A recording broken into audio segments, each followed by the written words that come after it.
Good afternoon and welcome to another Umbrella Hangout. Today we're lucky enough to be joined by Stephen von Munster, who is a lawyer to not quite the stars, but certainly the media industry. Stephen has been a boss of his own company for about 16 years. During that time, he's arguably become Adland's best-known lawyer. He helps the Communications Council guidance members and is also a member of the Media Federation. So thanks for joining us today, Stephen. Thank you, Alex. Yeah. So you've actually penned a piece for us today on Twitter and sort of defamation, and specifically around sort of what the latest ruling in that's been. And I know that obviously a lot of our readers deal in social media and deal with those sort of issues. So can you talk us through what's actually, what the latest is? Yeah, sure. Thank you everybody for having me here to your social session at Umbrella. It's defamation law has been around for a very long time. In fact, if anyone's interested, defamation law replaced the law of dueling. So we don't need to shoot each other 20 pages anymore. We can just take each other to the court and sue for defamation. It's also important to note, before I get into the sort of the social look of defamation, is that companies can't be defamed unless they have a very small number of employees, around about 10. So it's only really individuals, and social media is a particularly dangerous area for defamation, particularly because of its ability to have what a judge recently described as the grapevine effect. It propagates, it gets out there, and it can go out of control, go viral, however you want to put it, and that can increase the damage or the hurt to the person that is defamed, if they are in fact. The Twitter, for example, there was a recent case this year, recently came down from the courts, called Mickle and Farley, and in that case there was a student who defamed his teacher on Twitter. He had only about 50 Twitter followers, and he said some pretty ordinary things about his teacher in terms of what she was responsible for in relation to his father, who used to be a teacher at the school. And he was sued for defamation for defamatory tweets, and the court found, yes, indeed, what you said about this teacher was untrue. There were no defences that he could apply, and you're liable for defamation. The fellow Farley, who was sued, didn't really take seriously the fact that he had placed these items on Twitter. That the general feeling from him was, it's only on Twitter, it shouldn't really matter. But the courts have had, obviously, a very strong view about that. Defamation is defamation. It doesn't matter whether you do that in a newspaper article, on paper, on TV, or in fact in social media. And because of his indifference and his lack of accountability, the damages award against him was actually increased by the judge. Right. He only had 50 Twitter followers, but that was enough to ground the action in defamation. And in fact, you only ever need to be defamed to one other person, technically, to be able to bring a case in defamation. So when you are engaging in social as an individual, you need to be careful. If you do defame somebody, even privately in your own Twitter account or your Facebook to a small group, the laws of defamation will apply. If you reduce their reputation and say something that's untrue about them, that results in other people looking at them in a discoloured way. Effectively, that's what can happen. The point for brands and community managers is to ensure that the pages of your Facebook pages or your people that are following on Twitter aren't using that as a way of defaming others. And if there are defamatory posts that are going up, particularly on a Facebook page, well, they should be moderated by the community managers so that the brand doesn't become liable themselves as a publisher of defamatory material, which can happen. But obviously brands can have a go at each other, I guess, can't they? Coles could have a go at Woolies and vice versa because they can't be defamatory, I guess. Yes, again, whilst the laws of defamation are there to protect the reputation of individuals, there's other laws, Alex, that can be brought to bear by brands to protect themselves effectively the same way. So there's there's an old tort or an old law called injurious falsehood. And if one brand says something that injures another brand that actually has a demonstrative effect on their business, usually in terms of a drop in sales or something like that, then perhaps that action would work. And the more common one is the Australian consumer law, misleading or deceptive conduct, and that action can be used across in a number of ways. But if one brand, a big brand, says something about another brand that's not true, that would be misleading in trade or commerce, and perhaps they could get an action under that. And very recently, we've seen a case of Madden and Sea Folly, where Miss Madden, who had a White Sands bikini label, was actually sued by Sea Folly for saying things about Sea Folly copying her designs when that actually hadn't happened. And we saw that she was found liable for misleading and deceptive conduct, even though Sea Folly couldn't sue for defamation. Right. I guess defamation is probably something that most of the population doesn't really have to think about. I mean, as journalists, we're obviously taught when we're being trained that you've got to be very aware of defamation, and you have to keep that top of mind when you're writing stories, especially potentially dicey ones. Is this something you think that people need to take more seriously now that Twitter, Facebook, etc. are such big tools?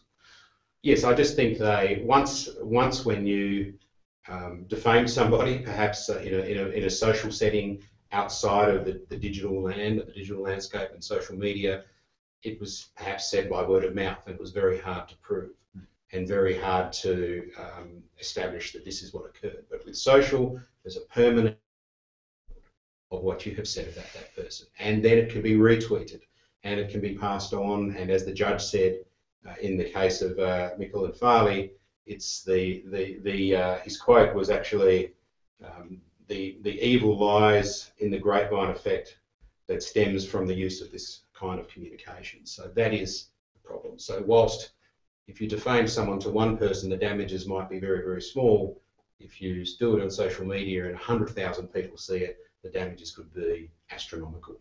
And that is the risk that they face. So they have to take it very seriously. If you retweet that defamatory tweet, are you then also repeating that defamation? Quite potentially, yes. There are no cases yet on liability for retweeting, but if you've looked at what's there and a reasonable person would go, yes, that is defamatory, and defamatory material stands out as being defamatory usually, and you retweet and go, hey, I'm gonna send this to my community, yes, you could be liable for that. Right. So something certainly to be aware of, I think. Now we are taking your questions both on the comment thread today and via Twitter as well. So don't be defamatory towards Stephen or myself, otherwise we will sue. The hashtag we're using is AskSVM.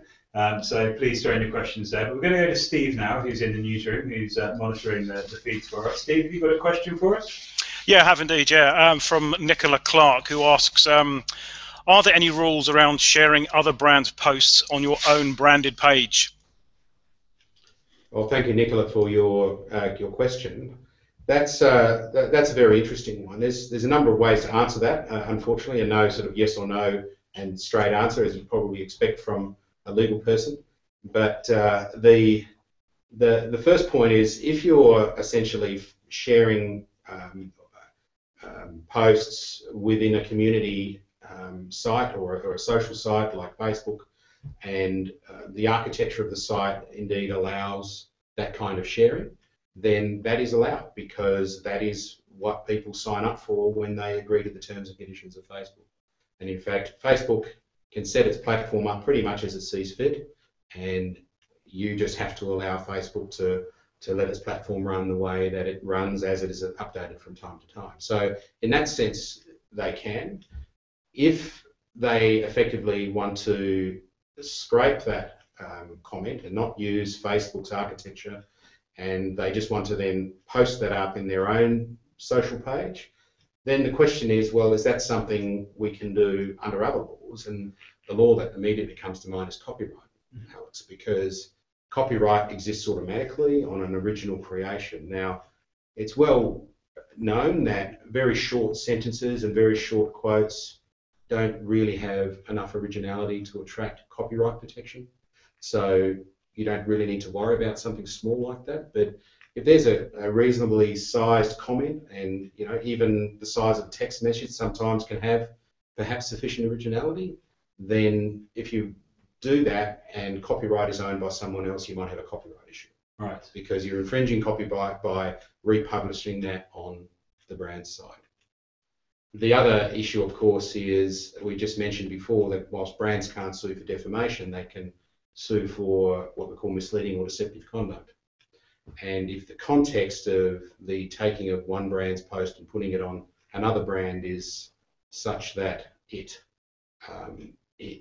has some sort of misleading effect about that brand, then there might be some complaint under the Australian Consumer Law for misleading and deceptive conduct. So, like everything with social media, it is a risk management approach, a case by case, and making a call as to whether that's something you should be doing. Yeah, and I guess it falls under the why would you be necessarily publishing another brand's updates on your Facebook page anyway? It'd be an interesting question. Probably a wider question for the Sure. for the marketing community. Yes. To sort of move on a little bit to privacy, obviously we had some changes to the privacy laws. It was April time, and obviously there are quite substantial changes that have actually been. Have you seen any sort of surprising offshoots from that, or anything that's been a little bit sort of different? Look, I haven't seen, from a regulator point of view, which is the Australian Information Commissioner, and that regulator is still watching how organisations are implementing the new privacy laws. But in terms of social, a lot of organisations still haven't quite grasped what they need to do to comply with these new laws, including in social channels. So at any time an organisation is collecting personal information, one of the things they do need to do is ensure that they give certain information about the collection, and that's called a disclosure statement or disclosure terms, or however you want to do it. We call it a collection statement, and it's something that you need to tell people before you collect their information. And if you look at certain social media activations or promotions that do collect personal information, for example, to enter a competition through Facebook or something like that, they need to be displaying this collection statement before they collect that information. So I'm seeing some brands do that well, and I'm seeing some brands do that not so well, or at all at the moment. Right, so there are some brands here, because I know there's sort of a grace period at the moment for sort of people to settle in a little bit. I don't think it's a formal grace period. I think it's actually an informal grace period. The laws came into force, I think, on the 12th of March. Yeah. That's when they came into force. They'd only been publicised for about 3 years beforehand. But as usual, the rush to get the privacy policies and collection statements done happened around that time when the awareness was heightened. Yeah. Does it surprise you we're still seeing some brands not on board with this? And are they the ones you're seeing? Are they the smaller brands who maybe don't have the apparatus to sort of get this together? The big brands tend to be adopting this quite well and getting on board, but just in casting my eye around, I'm seeing big brands, some bigger brands, not being quite on board with that. The simple privacy policy reference and link tends to be there, which is what we used to do. But this additional collection statement, this additional disclosure, that's in addition to the privacy policy, is where they seem to be falling down a little bit. Right, so more work needed then, by the sounds of it. Well, just having a look at what's required and getting on board with it. Maybe have a look at your competitors as well. See what they're Absolutely, doing. maybe they're not doing it either. Indeed. We're going to go back to Steve now in the newsroom. Steve, is there another question for us? Andy, it's a fairly long question, so bear with me. Someone has accused the committee of a group I help manage of conducting dodgy dealings and acting illegally, untrue, says Andy, in private messages via Facebook to one of our members. They have also acted in an abusive manner to the same member, who is a minor, aged 14. Andy asked what action can be taken on the first point and also on the second. Right, so that's someone who's sending potentially defamatory statements, I guess, via social media. and also abusing a minor on social media as well. Absolutely. Look, that again, I'm not privy to precisely what was said, but if we make the assumption that the messages are about an identified individual person as opposed to a company or a committee generally, if someone can be identified as a result of that Facebook message, and it is indeed not just between the person who is making the statement, defamatory statement to the recipient, but is in fact it's been published to 2 or 3 or more others, then absolutely, no different to the Twitter case I just discussed. This is potentially a ground for defamation. The other point, though, that again is yet to really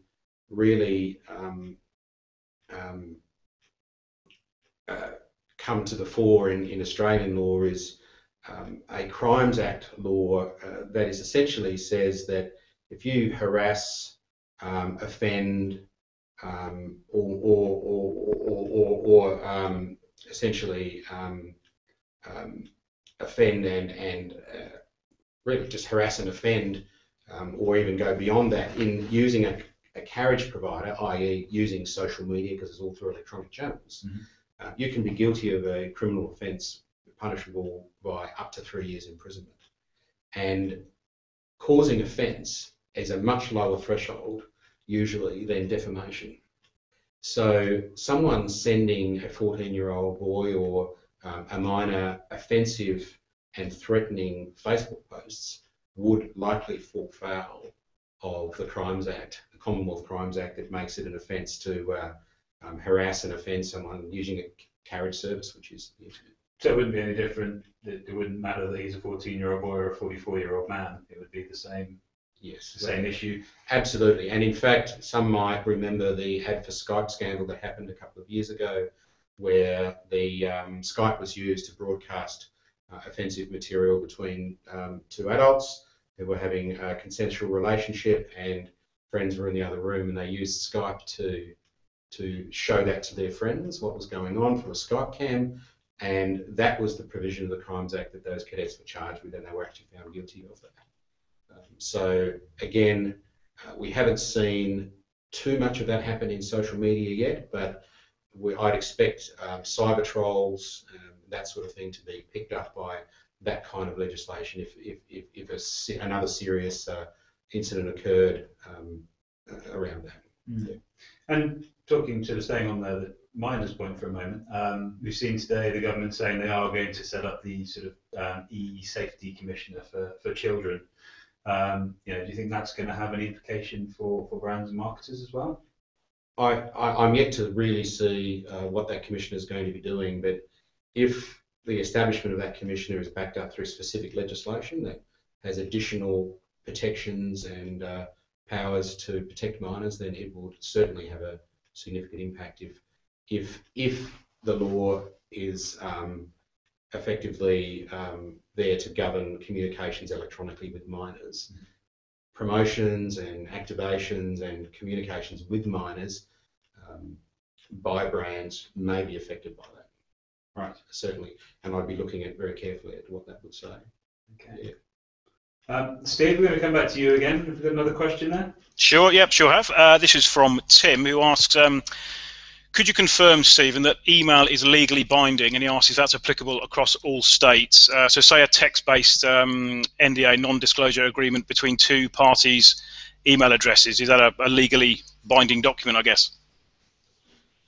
Well, thank you for that question. That's a very interesting question as well.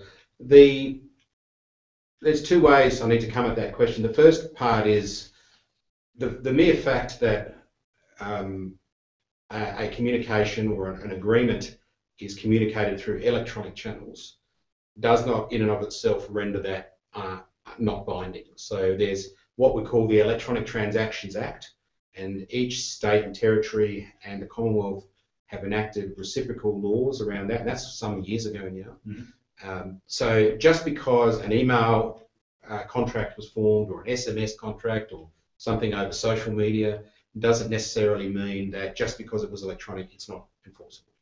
So you take the electronic piece out of the equation, and you then have to look to the substance of the agreement if it actually exists. And to have a binding contract, you need some form of certain offer and acceptance, some form of consideration or payment for that, and intention by the parties to create a binding agreement. Right. So one way of falling perhaps short of this old common law requirement of contract, which has been around for hundreds of years, is where what you're agreeing to is not sufficiently certain to understand what the parties actually meant. And if you're trying to form a non-disclosure agreement by text message, the courts may not have sufficient material to go for to understand what the parties actually agreed to. If it's sufficiently certain and the courts can ascertain the intention of the parties and it was something that you could say, yes, they intended to form that contract, well, possibly yes. Email is a much simpler example because email is you can write as long as you need to write. And if someone sets out the terms of an agreement in an email and it's pretty clear as to what they're saying and they send it to Joe Bloggs and Joe Bloggs replies, agreed, well, that's good enough. You don't have to have physical signatures or anything like that because a contract can be a combination of verbal, oral, writing, and conduct, so or implied. So yes, you can. The particular case that was given to me over the question, I can't obviously comment on directly, but yeah, text messages will be difficult to ascertain what they're actually agreeing. But potentially there, if someone has agreed via email to a statement. Well, certainly by email, much easier. Yeah. Text message, if you bang backwards and forwards enough texts, and there's a string of texts, again, you'd probably be able to show that there was a contract there. Right. Okay. So that's another one to be aware of. Another one to be aware of. Yeah. Lots of legal loopholes we're covering off today. Move to sort of the area now. I think because we're running a bit short of time, but I think a lot of people are grappling with at the moment around intellectual property. In particular, where that should sit in the client-agency arrangement in one instance, and then maybe in an employee within a company if they've developed an idea sort of separately from that company. So let's start with the client-agency arrangement first. If I'm developing a product, not just an ad campaign, where would that IP naturally sit, do you think? Well, look, normally between agency and client, it's reasonably straightforward that there'd be some form of contract, agent's contract or services agreement between the agency and their client. And usually we see there's an intellectual property provision that says any material developed for the client by the agency will pass over to the client. Mm-hmm. It's always better for the agency if they can to say that that only passes over, only happens when payment is made. But usually we deal with it. If it's not dealt with, and I have seen a number of situations where the arrangement between agency and client have been simply by a short letter, or even sometimes by a short email, as we've seen before, they don't even bother mentioning IP. Well, the technical position there is that the agency owns the IP. And we've seen situations where the agency's been dumped on their backside, being used and abused a little bit perhaps by the company or the brand. But one thing they forgot to mention was who owns the IP, and that gives a little bit of power back to the agency, if you like, to negotiate a fairer exit from the relationship, because they'll have to pay more money if they want the IP. Right. So that's a good position to be in. Well, usually it's better to have it all set out up front, and because usually contracts like that tend to not only just deal with IP, but what happens when people leave and exits and all that sort of thing. But, IP is a tricky one, but the bottom line position, if it's not in writing and it's not agreed, it's owned by the creator, which is often the agency and its employees. And I think that leads you on to your next question. It does, yeah, which is around sort of obviously an employee developing something separately from a company. I know some companies have policies where they own IP for anything that someone develops, but does that just sit within company time, or is that is that all encompassing at that point? Yes, well look, that's again partially governed by what the Copyright Act says, and then sometimes by the employment agreement with the employee as well.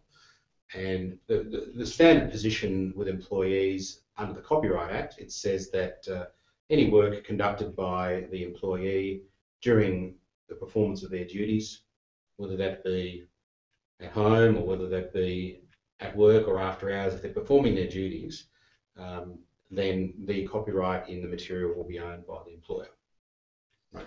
It usually needs to be in the course of their employment though. So it is a little bit uncertain if the employee on their lunch break uses the employer's machinery or electronic equipment to develop something themselves, or is working from home but on an office laptop in their own time. And we often see employment contracts that go as far as saying, if you create something using our equipment, we're going to own that. But that may not be the position if they don't have a contract saying that.